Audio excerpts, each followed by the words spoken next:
Hello students, welcome back to simple biology. ಇವತ್ತಿನ video ತುಂಬಾ special ಆಗಿದೆ. ಯಾಕೆ ಅಂದರೆ ತುಂಬ ಜನ ರಿಕ್ವೆಸ್ಟ್ ಮಾಡ್ತಿದ್ರಿ, ಫಸ್ಟ್ PUCದು ಪಾಸಿಂಗ್ ಪ್ಯಾಕೇಜ್ ಏನಿದೆ ಆ ವಿಡಿಯೋನ ಹಾಕಿ ಅಂತ ಕೇಳ್ತಾ ಇದ್ರಿ. ಹಾಗಾಗಿ ಇನ್ನು 2 ಡೇಸ್ ಅಷ್ಟೇ ಬಾಕಿ ಇರೋದು ನಿಮ್ಮ ಮೇನ್ ಎಕ್ಸಾಮಿಗೆ. ಎಲ್ಲರಿಗೋಸ್ಕರ ನಾನು ಈಗ ಕ್ವಿಕ್ ಆಗಿ ಒಂದು ಪಾಸಿಂಗ್ ಪ್ಯಾಕೇಜ್ ಒಂದು ಹಾಕ್ತಾ ಇದ್ದೀನಿ. 2 ಡೇಸಲ್ಲಿ ಹೇಗಪ್ಪ ಎಲ್ಲನೂ ಕಂಪ್ಲೀಟ್ ಮಾಡೋದು, ಟೋಟಲ್ 19 ಚಾಪ್ಟರ್ಸ್ ಇದೆ ಅಂತ ತುಂಬ ಜನ ಒದ್ದಾಡ್ತಿರ್ತೀರಲ್ಲ, ಅವರಿಗೋಸ್ಕರ ಈಗ ಕ್ವಿಕ್ಕಾಗಿ ಸಿಂಪಲ್ಲಾಗಿ ಯಾವುದೆಲ್ಲ ಲೆಸನ್ಗಳನ್ನ ಕಡಿಮೆ ಟೈಮಲ್ಲಿ ಫೋಕಸ್ ಮಾಡಿ ಈಸಿಯಾಗಿ ಪಾಸ್ ಆಗ್ಬೋದು ಅಂತ ಒಂದು ವಿಡಿಯೋ ಹಾಕ್ತಾ ಇದ್ದೀನಿ. ಇಷ್ಟನ್ನ ಫಾಲೋ ಮಾಡಿದ್ರೆ ಸಾಕು, ನಿಮಗೆ ಡೆಫಿನೆಟ್ಲಿ ನೀವು ಪಾಸ್ ಅಂತೂ ಆಗೋದು ಖಂಡಿತ. ಬರೀ ಪಾಸಿಂಗ್ ಪ್ಯಾಕೇಜ್ ಅಷ್ಟೇ ಅಲ್ಲ, ನಾನು ಇವತ್ತಿನ ವಿಡಿಯೋದಲ್ಲಿ ಸಿಂಪಲ್ಲಾಗಿ ಕೆಲವೊಂದು ಚಾಪ್ಟರ್ಗಳನ್ನ ಮಾತ್ರ ಕಲಿತ್ಕೊಂಡು 50+ ಸ್ಕೋರ್ ಮಾಡೋದು ಹೇಗೆ ಅಂತ ಕೂಡ ಹೇಳ್ತಾ ಇದ್ದೀನಿ. ಸೊ ವಿಡಿಯೋನ ಸ್ಕಿಪ್ ಮಾಡದೆ ಕಂಪ್ಲೀಟಾಗಿ ನೋಡಿ, ಜಸ್ಟ್ ಡೆಫಿನೆಟ್ಲಿ ಇದು ನಿಮಗೆ ಎಕ್ಸಾಮ್ಗೆ ಹೆಲ್ಪ್ ಆಗುತ್ತೆ. ಅದರಲ್ಲೂ ಸ್ಪೆಷಲಿ ಯಾರಿಗೆಲ್ಲ ಬಯಾಲಜಿ ಟಫ್ ಅನಿಸ್ತಾ ಇದೆ, ಇನ್ನೂ ಏನು ಕಲಿತೇ ಇಲ್ಲ ಅನ್ನೋಂಥವ್ರು ಕೂಡ ಇದರಿಂದ ತುಂಬಾ ಉಪಯೋಗ ಪಡ್ಕೊಳ್ಬೋದು. ಬನ್ನಿ ಹಾಗಿದ್ರೆ ನೋಡ್ತಾ ಹೋಗೋಣ ಇವತ್ತಿನ ವಿಡಿಯೋದಲ್ಲಿ ನಾವು ಏನು ಫೋಕಸ್ ಮಾಡಬೇಕು ಮೇನ್ ಆಗಿ ಅಂತ. ಫಸ್ಟ್ ನಿಮಗೆ ನಾನು ಇಲ್ಲಿ ಬ್ಲೂ ಪ್ರಿಂಟ್ನ ತೋರಿಸ್ತಾ ಇದ್ದೀನಿ. ಯಾಕೆ ಅಂದರೆ ಬ್ಲೂ ಪ್ರಿಂಟ್ನ ನೀವು ಫಸ್ಟ್ ಅರ್ಥ ಮಾಡ್ಕೊಳ್ಬೇಕಾಗತ್ತೆ. ಮೇನಾಗಿ ಯಾವುದೆಲ್ಲ ಚಾಪ್ಟರ್ಸ್ಗೆ ಎಷ್ಟೆಷ್ಟು ವೇಟೇಜ್ ಇದೆ ಅಂತ ತಿಳ್ಕೊಂಡು ಅದರ ಪ್ರಕಾರ ಕಲ್ತ್ಕೊಂಡ್ರೆ ನಿಮಗೆ ಡೆಫಿನೆಟ್ಲಿ ಇದು ಹೆಲ್ಪ್ ಆಗುತ್ತೆ. ಕಂಪ್ಲೀಟ್ ಡೀಟೇಲ್ ಆಗಿ ನಾನು ಆಲ್ರೆಡಿ ಎಕ್ಸ್ಪ್ಲೇನ್ ಮಾಡಿ ವಿಡಿಯೋನ ಹಾಕಿದ್ದೀನಿ, ಬಟ್ ಅದನ್ನು ನೀವು ನೋಡೋಷ್ಟು ಟೈಮ್ ಇಲ್ಲ ಅನ್ನೋದ್ರಿಂದ ಈಗ ಕ್ವಿಕ್ಕಾಗಿ ನಾವು ಮುಗಿಸ್ಬೇಕಾಗಿರೋದ್ರಿಂದ ಇಲ್ಲಿ ನಾನು ಮೇನಾಗಿ ಹೈ ವೇಟೇಜ್ ಚಾಪ್ಟರ್ಸ್ ಯಾವುದು ಅಂತ ಹೇಳ್ಬಿಡ್ತೀನಿ. ಇದು ನಿಮಗೆ ಒಳ್ಳೆ ಸ್ಕೋರಿಂಗ್ ಆಗೋದಕ್ಕೆ ಡೆಫಿನೆಟ್ಲಿ ಹೆಲ್ಪ್ ಆಗುತ್ತೆ. ನೀವು ಪಾಸಿಂಗ್ ಮಾರ್ಕ್ಸಿಗಾದರೂ ಟ್ರೈ ಮಾಡ್ತಾಯಿರಿ, ಇಲ್ಲಾಂತಂದರೆ 50+ಗಾದರೂ ಟ್ರೈ ಮಾಡ್ತಾಯಿರಿ.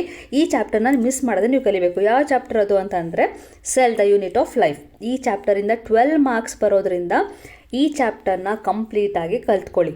ಯಾರಾದರೂ ಆಗಿರ್ಬೋದು, ಈ ಚಾಪ್ಟರ್ನ ಮಿಸ್ ಮಾಡ್ಕೊಳ್ದೆ ನೀವು ಕಲ್ತ್ಕೊಳ್ಳಿ. ಪ್ರತಿಯೊಂದನ್ನು ನೀವು ಡೀಟೇಲಾಗಿ, ಅದನ್ನು ಕೂಡ ಇದು ಬೇಸಿಕ್ ಇರೋಂಥ ಒಂದು ಚಾಪ್ಟರ್. ಇದನ್ನೆಲ್ಲ ನೀವು ಆಲ್ರೆಡಿ ಸ್ಕೂಲ್ ಲೆವೆಲಲ್ಲೇ ಕಲ್ತಿರ್ತೀರ. ಕೆಲವೊಂದು ಈಗ ಆ್ಯಡ್ ಆಗಿರುವಂಥ ಕಾನ್ಸೆಪ್ಟ್ಗಳಿರ್ಬೋದು, ಬಟ್ ಉಳಿದಿದ್ದೆಲ್ಲ ಮೆಜಾರಿಟಿ ನೀವು ಸ್ಕೂಲ್ ಲೆವೆಲಲ್ಲೇ ಕಲ್ತಿರೋದ್ರಿಂದ ಅದು ಕೂಡ ನಿಮಗೆ ಹೆಲ್ಪ್ ಆಗಿರುತ್ತೆ. ಆ ಬೇಸಿಕ್ ನಾಲೆಜ್ ಅಂತೂ ಇದ್ದೇ ಇರುತ್ತೆ. ಅದನ್ನು ಈ ಲೆಸನ್ ಅಂತೂ ಮಿಸ್ ಮಾಡದೆ ಕಲ್ತ್ಕೊಳ್ಳಿ. ಇದನ್ನು ಬಿಟ್ಟು ನೀವು ಜಸ್ಟ್ ಪಾಸಿಂಗ್ ಮಾರ್ಕ್ಸ್ಗೆ ಫೋಕಸ್ ಮಾಡ್ತಾಯಿದ್ರೆ ಇನ್ನೆಲ್ಲ ಯಾವ ಚಾಪ್ಟರ್ನ ನೋಡ್ಕೊಳ್ಬೇಕು ಅಂದರೆ ಅನಿಮಲ್ ಕಿಂಗ್ಡಮ್, ಪ್ಲ್ಯಾಂಟ್ ಕಿಂಗ್ಡಮ್, ಇದನ್ನು ಎರಡೂ ಮಿಸ್ ಮಾಡಬೇಡಿ. ಹಾಗೆ ಇನ್ನೆರಡು ಲೆಸನ್ ನಾನು ನಿಮಗೆ ಸಜೆಸ್ಟ್ ಮಾಡ್ತಾ ಇದ್ದೀನಿ, ಯಾಕೆಂದರೆ ಈಸಿಯಾಗಿ ಕಲಿಬೋದು. ಹಾಗಾಗಿ ಇದನ್ನು ಸಜೆಸ್ಟ್ ಮಾಡ್ತಾ ಇದ್ದೀನಿ. ಬಯೋಮಾಲಿಕ್ಯೂಲ್ಸ್ ಮತ್ತು ಸೆಲ್ ಡಿವಿಷನ್, ಈ ಏನು 5 ಚಾಪ್ಟರ್ಸ್ ನಾನು ಹೇಳ್ತಾ ಇದ್ದೀನಲ್ಲ, ಈ 5 ಚಾಪ್ಟರ್ನ ನಾನು ಯಾಕೆ ಇದನ್ನೇ ಪರ್ಟಿಕ್ಯುಲರ್ ಆಗಿ ಸಜೆಸ್ಟ್ ಮಾಡ್ತಾ ಇದ್ದೀನಿ ಅಂದರೆ ವೇಟೇಜ್ ನೋಡ್ಕೊಂಡು ನಾನು ಹೇಳ್ತಾ ಇಲ್ಲ. ಇದ್ರದ್ದು ನಾನು ಆಲ್ರೆಡಿ ರಿವಿಷನ್ ವಿಡಿಯೋಸ್ನ ಹಾಕಿರೋದ್ರಿಂದ ಆ ರಿವಿಷನ್ ವಿಡಿಯೋಸ್ ನನ್ನ ಚಾನಲ್ನಲ್ಲಿ ಕ್ವಿಕ್ಕಾಗಿ ನೀವು ರೆಫರ್ ಮಾಡಿಕೊಂಡು within a short span of time ನೀವು ಕಲಿಬೋದು. ಸೊ ಹಾಗಾಗಿ ಇದನ್ನು ನಾನು ಸಜೆಸ್ಟ್ ಮಾಡ್ತಾ ಇರೋದು. ಹೇಗೆ ಸಿಂಪ್ಲೆಸ್ಟ್ ವೇಯಲ್ಲಿ ನೀವು ಕಲಿಬೋದು ಅಂತ ನಾನು ಹೇಳಿರೋದ್ರಿಂದ ಈ ವಿಡಿಯೋಗಳನ್ನೆಲ್ಲ ನೀವು ರೆಫರ್ ಮಾಡಿದರೆ ಸಾಕು, ಡೆಫಿನೆಟ್ಲಿ ಪಾಸಿಂಗ್ ಮಾರ್ಕ್ಸ್ ಅಂತೂ ಬಂದೇ ಬರುತ್ತೆ. ಈ ವಿಡಿಯೋಗಳ ಜೊತೆ ನೀವು ನಾನು ಹಾಕುವಂಥ ಇಂಪಾರ್ಟೆಂಟ್ ಡಯಾಗ್ರಾಮ್ ವಿಡಿಯೋ ಏನಿದೆ, ಈ ಜಸ್ಟ್ ಎಕ್ಸ್ಪ್ಲನೇಷನ್ ಆದಮೇಲೆ, ಬ್ಲೂ ಪ್ರಿಂಟ್ ಎಕ್ಸ್ಪ್ಲನೇಷನ್ ಆದಮೇಲೆ ನಾನು ನಿಮಗೆ ಇಂಪಾರ್ಟೆಂಟ್ ಡಯಾಗ್ರಾಮ್ ವಿಡಿಯೋ ಹಾಕ್ತಾ ಇದ್ದೀನಿ. ಹಾಗೆಯೇ ಇಂಪಾರ್ಟೆಂಟ್ ಸೈಕಲ್ಸ್ ಯಾವುದಿದೆ ಅದನ್ನು ಹಾಕ್ತಾ ಇದ್ದೀನಿ. ಆ 2 ವಿಡಿಯೋಗಳನ್ನ ರೆಫರ್ ಮಾಡಿ, ಹಾಗೆ ಈ 5 ಚಾಪ್ಟರ್ಸ್ ಏನಿದೆ ಇದ್ರದ್ದು ವಿಡಿಯೋ ನಾನು ಆಲ್ರೆಡಿ ಹಾಕಿದ್ದೀನಲ್ಲ, ಈ ವಿಡಿಯೋಗಳನ್ನ ರೆಫರ್ ಮಾಡಿ ಸಾಕು. ಡೆಫಿನೆಟ್ಲಿ ನೀವು 100% ನಿಮಗೆ ಪಾಸಿಂಗ್ ಮಾರ್ಕ್ಸ್ ಬಂದೇ ಬರುತ್ತೆ. ಇದನ್ನು ನಾನು ಗ್ಯಾರಂಟಿ ಕೊಡ್ತೀನಿ. ಓಕೆ, ಸೊ ಇದಿಷ್ಟು ಏನು ಪಾಸ್ ಆಗೋರಿಗೆ, ಜಸ್ಟ್ ಪಾಸ್ ಆಗಬೇಕು, ಎಲ್ಲ 30+ ಬಂದರೂ ಸಾಕು ಅನ್ನೋಂಥವ್ರಿಗೆ ನಾನೀಗ ಹೇಳಿದ್ದು. 30 ಮೇಲೇನೂ ಬರೋಂಥ ಚಾನ್ಸಸ್ ಇದೆ. ಯಾಕೆಂದರೆ ನಾನು ಹಾಕಿರೋಂಥ ಇಲ್ಲಿ ವೇಟೇಜ್ ನೀವು ನೋಡ್ತಾ ಇದ್ದೀರಲ್ಲ, ನೀವೇನಾದರೂ ಕಂಪ್ಲೀಟಾಗಿ ನೀಟಾಗಿ ಕಲಿತ್ರೆ ಇಲ್ಲಿ 12+12 24 ಆಯಿತು. ಇಲ್ಲಿ ಮತ್ತೆ ನಿಮಗೆ 15, 24+15 ಅಂದರೆ ನಿಮಗೆ ಮ್ಯಾಕ್ಸಿಮಮ್ 40+ ಬರೋ ಥರನೇ ನಾನು ಇಲ್ಲಿ ಹೇಳ್ತಾ ಇದ್ದೀನಿ. ಬಟ್ ಸ್ಟಿಲ್ ನಾನಿಲ್ಲಿ ಎಲ್ಲನೂ ನೀವು ಕಲಿತೀರಾ ಅಂತ ಅಂದ್ಕೊಳ್ದೇನೆ, ಜಸ್ಟ್ ಮೇನಾಗಿ ಕಲಿತೀರಾ ಅಂದ್ಕೊಂಡು ಒಂದು 30 ರೇಂಜಲ್ಲಿ ನಾನು ಹೇಳಿರೋದು. ಇಲ್ಲಾಂದರೆ ನಿಮಗೆ 40+ ಬರೋ ಚಾನ್ಸಸ್ ಇರುತ್ತೆ. ಸೊ ಬನ್ನಿ ಹಾಗಿದ್ರೆ ನೋಡೋಣ ಯಾವುದೆಲ್ಲ ಇಂಪಾರ್ಟೆಂಟ್ ಡಯಾಗ್ರಾಮ್ ಇದೆ ಅಂತ. ಫಸ್ಟ್ ಲೆಸನ್ ಇಂದ ನಿಮಗೆ ಯಾವುದೇ ಅಂತ ಇಂಪಾರ್ಟೆಂಟ್ ಡಯಾಗ್ರಾಮ್ಸ್ ಇಲ್ಲ. ಸೆಕೆಂಡ್ ಲೆಸನ್ ಇಂದ ನಿಮಗೆ ಡಯಾಗ್ರಾಮ್ ಸ್ಟಾರ್ಟ್ ಆಗುತ್ತೆ. ಸೆಕೆಂಡ್ ಲೆಸನ್ ಅಲ್ಲಿ ಬಯಾಲಜಿಕಲ್ ಕ್ಲಾಸಿಫಿಕೇಶನ್ ಅಲ್ಲಿ 2 ಮಾರ್ಕ್ಸ್ಗೆ ನಿಮಗೆ TMV ನ ಕೇಳುವಂತ ಚಾನ್ಸಸ್ ಇದೆ. ಇದನ್ನ 5 ಮಾರ್ಕ್ಸ್ ಕೇಳಲ್ಲ, ಸೊ 2 ಮಾರ್ಕ್ಸ್ಗೆ ಮಾತ್ರ ಕೇಳ್ತಾರೆ. ನೆಕ್ಸ್ಟ್ ಬ್ಯಾಕ್ಟೀರಿಯಲ್ ಸೆಲ್ ಕೂಡ ಒಂದು 3 ಮಾರ್ಕ್ಸ್ ಕೇಳ್ಬೋದು, 5 ಮಾರ್ಕ್ಸ್ ಕೇಳೋದಿಲ್ಲ. ಹಾಗೆ ನಾನ್ ಸ್ಟಾಪ್ ಇದು ಕೂಡ ಒಂದು 2 ಮಾರ್ಕ್ಸ್ ಕೇಳ್ತಾರೆ.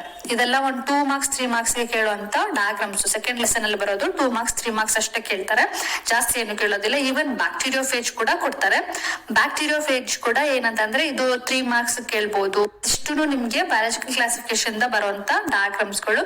ನೆಕ್ಸ್ಟ್ ಏನಿದೆ, ಇದು ಥರ್ಡ್ ಲೆಸನ್ ಮತ್ತೆ 4th ಲೆಸನ್ ಇದೆಯಲ್ಲ, ಅದರಿಂದ ಯಾವುದೇ ರೀತಿ ಡಯಾಗ್ರಾಮ್ಸ್ ಬರಲ್ಲ. ಪ್ಲಾಂಟ್ ಕಿಂಗ್ಡಮ್ ಮತ್ತೆ ಅನಿಮಲ್ ಕಿಂಗ್ಡಮ್ ಕೆಲವೊಂದ್ಸಲಿ ಮಾಸ್ ಡಯಾಗ್ರಾಮ್ ನ ಕೇಳ್ತಾರೆ, ಬಟ್ ಅಷ್ಟೊಂದು ಇಂಪಾರ್ಟೆಂಟ್ ಅಲ್ಲ. ನಾನು ಇಂಪಾರ್ಟೆಂಟ್ ಡಯಾಗ್ರಾಮ್ ನ ಮಾತ್ರ ಇಲ್ಲಿ ಮೆನ್ಷನ್ ಮಾಡ್ತಾ ಇರೋದು. ನೆಕ್ಸ್ಟ್ ನೀವು ನೋಡ್ತಾ ಇರೋದು ಪ್ಲಾಂಟ್ ಸೆಲ್ ಮತ್ತೆ ಅನಿಮಲ್ ಸೆಲ್. ಇದು ಯಾವ ಲೆಸನ್ ಇಂದ ಬರುತ್ತೆ ಅಂತ ಗೊತ್ತಲ್ವಾ? Sell the unit of life, ಈ ಲೆಸನ್ ಇಂದ ಬರುವಂತ 2 ಡಯಾಗ್ರಾಮ್ಗಳಿದು. ಇದು ಕೂಡ ಇಂಪಾರ್ಟೆಂಟ್, 5 ಮಾರ್ಕ್ಸ್ ಗೆ ಕೇಳ್ತಾರೆ. ಪ್ಲಾಂಟ್ ಸೆಲ್ ಅಥವಾ ಅನಿಮಲ್ ಸೆಲ್ ನ. ಇದು ಕೂಡ ತುಂಬಾ ಪೇಪರ್ಸ್ ಅಲ್ಲಿ ರಿಪೀಟ್ ಆಗಿದೆ. ಎರಡೂನು ಆಲ್ಮೋಸ್ಟ್ ಸೇಮ್ ಫೀಚರ್ಸ್. ಏನ್ ಡಿಫ್ರೆನ್ಸ್ ಇದೆ ಅಂತ ನೋಡ್ಕೊಳ್ಳಿ. ನೀವು ಪಾರ್ಟ್ಸ್ ನ ಲೇಬಲ್ ಮಾಡ್ತಿರಲ್ಲ, ಅದೆಲ್ಲ ಆಲ್ಮೋಸ್ಟ್ ಸೇಮ್ ಇರುತ್ತೆ. ಕೆಲವೊಂದು ಡಿಫ್ರೆನ್ಸಸ್ ಏನು ಅಂತ ನಿಮಗೆ ಗೊತ್ತು. ಪ್ಲಾಂಟ್ ಸೆಲ್, ಅನಿಮಲ್ ಸೆಲ್ ತುಂಬಾ ಲೋವರ್ ಕ್ಲಾಸಸ್ ಇಂದ ಕಲಿತಾ ಇರೋದ್ರಿಂದ ನಿಮಗೆ ಗೊತ್ತಿರುತ್ತೆ. ಸೊ ಈಸಿಯಾಗಿ ಈ ಡಯಾಗ್ರಾಮ್ ಡ್ರಾ ಮಾಡಬಹುದು. ಇದಲ್ಲದೆ ನಿಮ್ಗೆ ಕ್ಲೋರೋಪ್ಲಾಸ್ಟ್, ಮೈಟೋಕಾಂಡ್ರಿಯಾ, ಹಾಗೆ ನ್ಯೂಕ್ಲಿಯಸ್, ಇದೆಲ್ಲ ನಿಮ್ಗೆ 2 ಮಾರ್ಕ್ಸ್ 3 ಮಾರ್ಕ್ಸ್ ಗೆ ಕೇಳ್ಬಹುದು. ಯೂಶಲಿ 3 ಮಾರ್ಕ್ಸ್ ಗೆ ಡಯಾಗ್ರಾಮ್ಸ್ ನ ಕೇಳ್ತಾರೆ. ಸೊ ಇದು ಕೂಡ ಇಂಪಾರ್ಟೆಂಟ್. ಇದಲ್ಲದೆ ನಿಮ್ಗೆ ಈ ಲೆಸನ್ ಇಂದ ಡಯಾಗ್ರಾಮ್ ಬೇಸ್ಡ್ ನಿಮ್ಗೆ ಸ್ವಲ್ಪ ಕ್ವಶನ್ಸ್ ನ ಕೇಳ್ಬಹುದು. For example, fluid mosaic model ಇದೆಯಲ್ಲ, ಅದರಲ್ಲಿ ನೀವು ಡ್ರಾ ಕೂಡ ಮಾಡಬೇಕು, ಹಾಗೆ ಎಕ್ಸ್ಪ್ಲೇನ್ ಕೂಡ ಮಾಡಬೇಕು. ಹಾಗೇನೆ ನಿಮ್ಗೆ ಮೈಟೋಕಾಂಡ್ರಿಯಾನ ಸ್ಟ್ರಕ್ಚರ್ ನ ಎಕ್ಸ್ಪ್ಲೇನ್ ಮಾಡಿ ಅಂತ ಕೇಳ್ಬಹುದು, ಅಥವಾ ಎಂಡೋಪ್ಲಾಸ್ಮಿಕ್ ರೆಟಿಕ್ಯುಲಮ್ ನ ಎಕ್ಸ್ಪ್ಲೇನ್ ಮಾಡಿ ಅಂತ ಕೇಳ್ಬಹುದು. ಬ್ಲೂ ಪ್ರಿಂಟ್ ನ ಎಕ್ಸ್ಪ್ಲೇನ್ ಮಾಡ್ಬೇಕಾದ್ರೆ ನಿಮ್ಗೆ ಹೇಳಿದ್ದೆ ಹೈಯೆಸ್ಟ್ ಮಾರ್ಕ್ಸ್ ಬರೋದೇ sell the unit of life ಈ ಲೆಸನ್ ಇಂದ ಅಂತ. ಸೊ ನೆನಪಿದೆ ಅಲ್ವಾ? ಯಾವ್ದೆಲ್ಲ ಹೇಗೆಲ್ಲ ಬ್ಲೂ ಪ್ರಿಂಟ್ ಇದೆ, ಯಾವ್ದು ಹೈಯೆಸ್ಟ್ ಮಾರ್ಕ್ಸ್ ಬರುತ್ತೆ ಅಂತ ಹೇಳಿದೀನಿ. ಅದನ್ನ ನೀವು ಆ ವಿಡಿಯೋನ ನೋಡಿಲ್ಲ ಅಂದ್ರೆ ಅದನ್ನ ಚೆಕ್ ಮಾಡಿ, ನೀವು ಅದ್ರ ಬೇಸ್ ಮೇಲೆ ನೀವು ಓದ್ಕೊಳ್ಬಹುದು. ಯಾವ್ದಕ್ಕೆ ಇಂಪಾರ್ಟೆನ್ಸ್ ಕೊಡಬೇಕು, ಯಾವ ಲೆಸನ್ಗೆ ಕಡಿಮೆ ಮಾರ್ಕ್ಸ್ ಇದೆ, ಯಾವ್ದನ್ನ ಸ್ಕಿಪ್ ಮಾಡಿದ್ರು ನಡೆಯುತ್ತೆ, ಅದೆಲ್ಲ ನಿಮ್ಗೆ ಐಡಿಯಾ ಸಿಗುತ್ತೆ. ಸೊ ಅದನ್ನ ನೋಡಿಲ್ಲ ಅಂದ್ರೆ ನೋಡ್ಕೊಳ್ಳಿ. ಸೊ ಈ ಲೆಸನ್ ಇಂದ ಹೈಯೆಸ್ಟ್ ಮಾರ್ಕ್ಸ್ ಬರೋದ್ರಿಂದ ಮಿಸ್ ಮಾಡದೆ ಎಲ್ಲಾ ಡಯಾಗ್ರಾಮ್ ನ ಪ್ರಾಕ್ಟೀಸ್ ಮಾಡಿ. ಇದು ಬೇಸಿಕ್ಸ್ ಆಗಿರೋದ್ರಿಂದ ಈಸಿಯಾಗಿ ನೀವು ಮಾರ್ಕ್ಸ್ ಸ್ಕೋರ್ ಮಾಡ್ಬೋದು. ನೋಡಿ, ಇಷ್ಟು ಡಯಾಗ್ರಾಮ್ ನ ಕಲ್ತ್ಬಿಟ್ರೆ ನಿಮ್ಗೆ ಅಲ್ಲೇ ಪಾಸಿಂಗ್ ಮಾರ್ಕ್ಸ್ ಬಂದ್ಬಿಟ್ಟಿರುತ್ತೆ. ಡ್ರಾ ಮಾಡಿ ಸ್ಟ್ರಕ್ಚರ್ ನ ಎಕ್ಸ್ಪ್ಲೇನ್ ಮಾಡೋದು ಕೂಡ ತುಂಬಾ ಕಷ್ಟ ಏನೋ ಇರೋದಿಲ್ಲ. ಎಲ್ಲ ಏನ್ ಲೇಬಲ್ ಮಾಡಿರ್ತೀರಲ್ಲ ಅದರದ್ದೇ ಸ್ವಲ್ಪ ಎಲಾಬ್ರೇಟ್ ಮಾಡ್ತಾ ಇದೇ ತರ ಅಂತ ಫಂಕ್ಷನ್ ಏನು, ಅದು ಯಾವ್ದಕ್ಕಿದೆ, ಏನ್ ಮಾಡ್ತಾ ಇದೆ, ಇಷ್ಟು ಬರೆದ್ರೆ ಸಾಕು. ಸೊ ಇಷ್ಟು ಬರೆದ್ರೆ ನಿಮ್ಗೆ ಪಾಸಿಂಗ್ ಮಾರ್ಕ್ಸ್ ಇಲ್ಲೇ ಸಿಕ್ಬಿಡುತ್ತೆ. ಎಲ್ಲಾ ಡಯಾಗ್ರಾಮ್ ಇಲ್ಲಿವರೆಗೂ ಏನ್ ಹೇಳಿದಿನ ಎಲ್ಲ ಪ್ರಾಕ್ಟೀಸ್ ಮಾಡ್ಬಿಟ್ರೆ ನಿಮ್ಗೆ ಪಾಸಿಂಗ್ ಮಾರ್ಕ್ಸ್ ಖಂಡಿತ ಸಿಗುತ್ತೆ.